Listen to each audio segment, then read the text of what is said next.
रामलला की प्राण प्रतिष्ठा को लेकर किए जा रहे दुष्प्रचार का विश्लेषण करते हैं, क्योंकि जैसे जैसे प्राण प्रतिष्ठा की तारीख नजदीक आ रही है, वैसे वैसे दुष्प्रचार करने वाले ज्यादा एक्टिव हो रहे हैं। आपको बता दें कि 22 जनवरी 2024 को अयोध्या में रामलला की प्राण प्रतिष्ठा होनी है।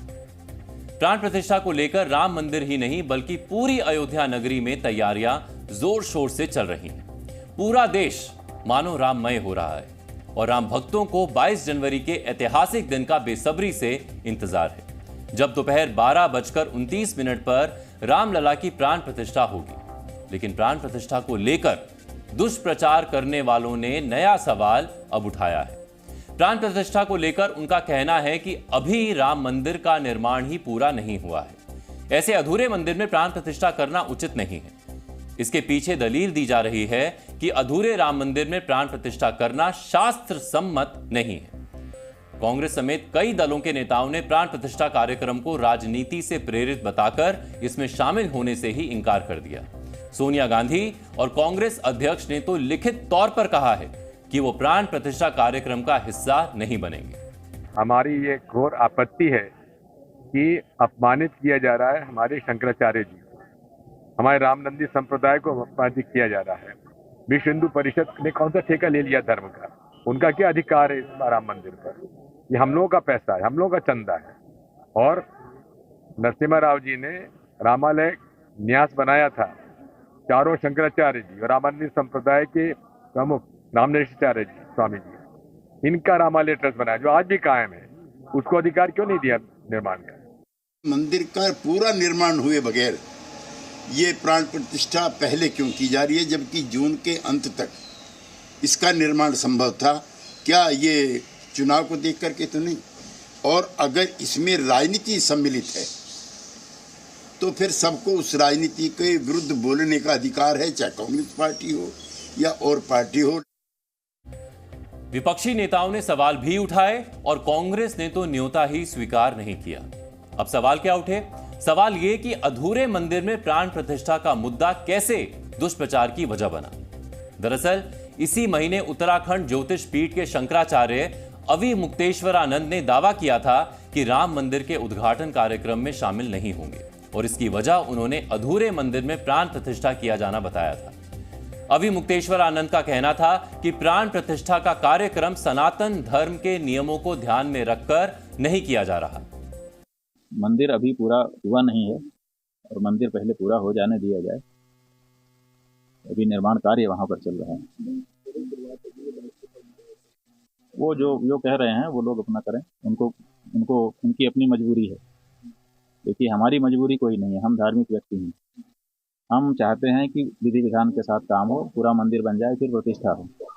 लेकिन जो राजनेता हैं उनकी ज़रूरत है कि सामने चुनाव है, तो वो चाहते हैं कि हर जगह से हम चुनावी राजनीति में जो लाभ लेना बनता है वो ले लें। इसलिए उनकी मजबूरी है कि वो अभी उनको करना है। हमारी मजबूरी नहीं है। तो हमारी तो जब पूरा मंदिर बन जाएगा, विधि विधान के साथ प्रतिष्ठा हो जाएगी और फिर हमने ये कहा है कि जब गौ हत्या बंद हो जाएगी तब हम राम जी का दर्शन करेंगे। अब सवाल ये कि क्या जब राम मंदिर का निर्माण कार्य चल रहा है तब रामलला की प्राण प्रतिष्ठा करना वाकई धार्मिक विधि विधान के खिलाफ है, या सिर्फ विपक्षी दल इस धार्मिक आयोजन पर राजनीति कर रहे हैं? वैसे आपको बता दें कि राम मंदिर के गर्भगृह का निर्माण कार्य पूरा हो चुका है। प्रथम तल पूरी तरह से तैयार है। दूसरे और तीसरे तल का कार्य अभी चल रहा है। ऐसे में यह समझने की वाकई जरूरत है कि क्या देश में पहली बार किसी निर्माणाधीन मंदिर में प्राण प्रतिष्ठा हो रही है। हमने सवाल का जवाब तलाशने के लिए देश के बड़े और जाने माने धर्मगुरुओं से बात की, साथ ही धार्मिक पुस्तकों को भी खंगाला, तो पता चला कि ऐसा बिल्कुल नहीं है। दरअसल आजादी के बाद प्राचीन सोमनाथ मंदिर का पुनर्निर्माण किया गया था। तब 11 मई 1951 को मंदिर में प्राण प्रतिष्ठा कार्यक्रम आयोजन किया गया था। इस कार्यक्रम में भारत के पहले राष्ट्रपति डॉक्टर राजेंद्र प्रसाद भी शामिल हुए थे। जब प्राण प्रतिष्ठा कार्यक्रम आयोजित किया गया तब तक मंदिर का निर्माण कार्य पूरा नहीं हुआ था। इसका उल्लेख प्रभास तीर्थ दर्शन सोमनाथ नाम की किताब में मिलता है। इस किताब के 18वें पेज से पता चलता है कि तत्कालीन राष्ट्रपति राजेंद्र प्रसाद के कर कमलों द्वारा 11 मई 1951 को सोमनाथ भगवान के शिवलिंग की प्रतिष्ठा की गई। किताब में उल्लेख मिलता है कि प्राण प्रतिष्ठा के बाद श्री सोमनाथ ट्रस्ट के अध्यक्ष महाराजा जाम साहेब दिग्विजय सिंह मंदिर के निर्माण का मार्गदर्शन करते रहे। मंदिर के सभा मंडप और शिखर का निर्माण पूरा होने पर उन्होंने महारुद्रयाग करवाया और 13 मई 1965 को दोपहर 12:30 पर कलश प्रतिष्ठित करके मूल्यवान कौशय ध्वज लहराया। प्रभास तीर्थ दर्शन सोमनाथ नाम की इस किताब के पेज नंबर 17 में इस बात का जिक्र है कि 12 नवंबर 1947 को तत्कालीन गृह मंत्री सोमनाथ गए थे।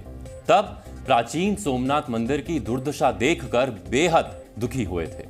तब उन्होंने अगले दिन यानी 13 नवंबर 1947 को एक सभा का आयोजन कराया, जिसमें इस बात की घोषणा की कि सब मिलकर सोमनाथ मंदिर का पुनर्निर्माण करेंगे और यह सबका कर्तव्य है।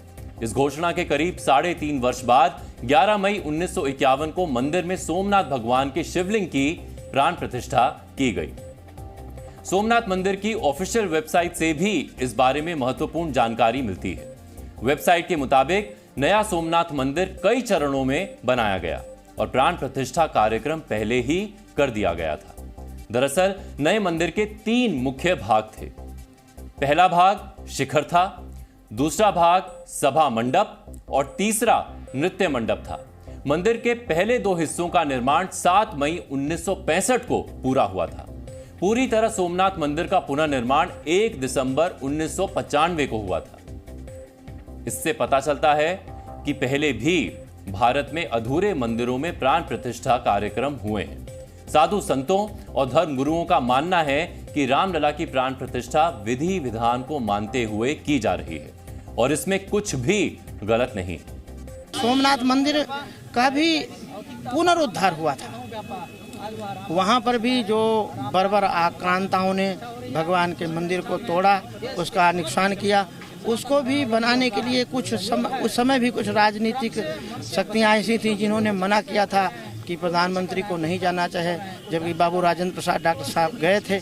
और उसमें भी ऐसी परिस्थिति तो रहता ही है। देखो, नकारात्मक ऊर्जा और सकारात्मक ऊर्जा हर समय रहती है। सोमनाथ मंदिर का गर्भगृह बन चुका था, बाहर का काम उस समय भी चालू था, वैसे ही यहाँ हो रहा है।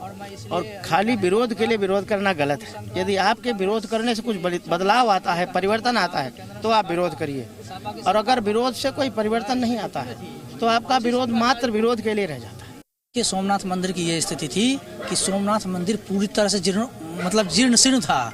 वहाँ जो आतंक घटना हुई वो आप सब लोगों को ज्ञात है, देशवासियों को ज्ञात है। उसके बाद जब सोमनाथ मंदिर बनाया गया तो वहाँ तो कुछ नहीं, कुर्सी पे ही भूमि पूजन कर दिए, कुर्सी डाल के ही जरूरत उनको उद्घाटन कर दिए थे। उसके बाद मंदिर को तैयार किया गया पूर्ण रूपेण। तो यहाँ तो एक तल्ला तैयार हो गया है। जो लोग कह रहे हैं गुंबज नहीं है, उनसे मैं आग्रह करूँगा, आपके जी न्यूज के माध्यम से उनसे मैं आग्रह कर रहा हूँ, वो आप अयोध्या जी आकर के श्री राम जन्मभूमि का मंदिर देख लीजिए। अयोध्या में देश भर से साधु संत पहुंच रहे हैं, जिनका कहना है कि सोमनाथ मंदिर ही नहीं बल्कि देश में रामेश्वरम का शिव मंदिर वो मंदिर है जहां भगवान शिव पहले प्रकट हुए और बाद में मंदिर निर्माण हुआ। कुछ मंदिर हमारे ऐसे भी हैं जैसे जहां स्वयंभू भगवान है, स्वयंभू प्रकट है। जैसे कि श्री रामेश्वरम भगवान की स्थापना भगवान श्री राम ने की, तो वहाँ समुद्र के किनारे रेत पर स्थापना श्री राम जी ने की। तब मंदिर तो नहीं था।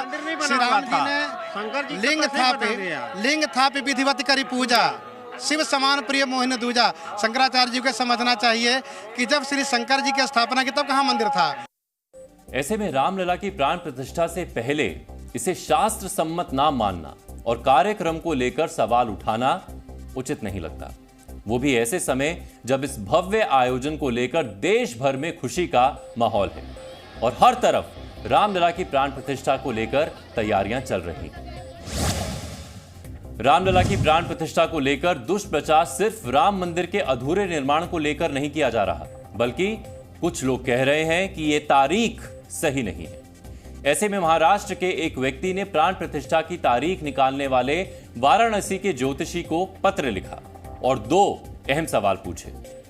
पहला सवाल किया कि क्या शिखर का कार्य पूर्ण ना होने की स्थिति में मंदिर अधूरा रहने पर श्री राम जी की प्रतिष्ठा शास्त्र सम्मत है।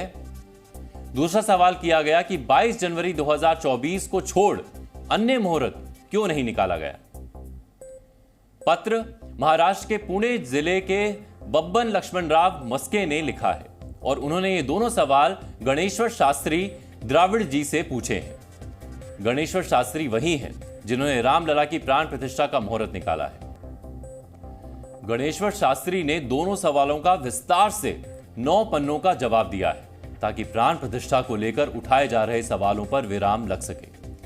पहला सवाल, यानी क्या अधूरे मंदिर में प्राण प्रतिष्ठा हो सकती है, इसका जवाब देने के लिए गणेश्वर शास्त्री द्राविड़ ने कई संदर्भ दिए हैं जिन्हें आप अपनी टीवी स्क्रीन पर देख रहे हैं। उन्होंने ईश्वर संहिता अध्याय 3 के श्लोक 165 से 166 का जिक्र किया है।